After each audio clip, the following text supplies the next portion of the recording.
Welcome to SVO devotional. Vinayaka Chavithi పండుగలో 9 రోజుల పాటు గణపతిని ఘనంగా పూజించిన తర్వాత 10వ రోజు అంటే అనంత చతుర్దశి నాడు గణపతి విగ్రహాన్ని నిమజ్జనం చేయడం ఒక సాంప్రదాయం.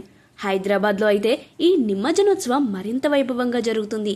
కానీ అసలు ప్రశ్న ఏమిటంటే, వినాయకుడిని నీటిలో ఎందుకు నిమజ్జనం చేస్తారు? పురాణాల ప్రకారం గణేష్ చతుర్థి రోజున మనం మట్టితో విగ్రహం తయారు చేసి మంత్రోచ్చరణతో ప్రాణప్రతిష్ఠ చేస్తాం. ఆ విగ్రహంలో పరబ్రహ్మ స్వరూపం ఉంటుంది.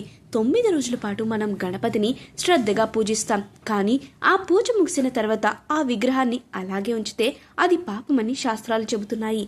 ఎందుకంటే సృష్టి, స్థితి, లయ అనే 3 దశల్లో లయం అంటే తిరిగి మూలానికి చేరడం. మన శరీరం మట్టితోనే తయారైంది కాబట్టి చివరికి మట్టిలో కలిసిపోతుంది. అలాగే గణపతి విగ్రహం కూడా ఎక్కడి నుంచి వచ్చిందో అక్కడికే చేరాలి. అంటే మట్టితో చేసిన విగ్రహం మళ్ళీ భూమిలో లీనమవ్వాలి. అందుకే నదులు, సముద్రాలు లేదా చెరువుల్లో నిమజ్జనం చేస్తారు. నీటిలో కలిపిన విగ్రహం మట్టిగా మారి ప్రకృతిలో లీనమవుతుంది.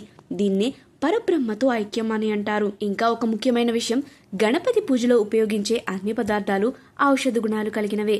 అవన్నీ భూమాత ఇచ్చిన వరాలు. నిమజ్జనం ద్వారా వాటిని మళ్ళీ ప్రకృతిలో కలిపేస్తాం. ఈ ప్రక్రియను సర్వం ఈశ్వరార్పణం అని అంటారు. అందుకే మన పూర్వీకులు నిమజ్జనం ఆచారాన్ని ప్రారంభించారు. ఈ సాంప్రదాయంలో శాస్త్రం, ఆధ్యాత్మికత, ప్రకృతి పరిరక్షణ అన్నీ కలిసిపోయాయి. కాబట్టి గణపతి నిమజ్జనం కేవలం ఆచారం కాదు, ఒక గొప్ప తత్వం అని చెప్పుకోవచ్చు.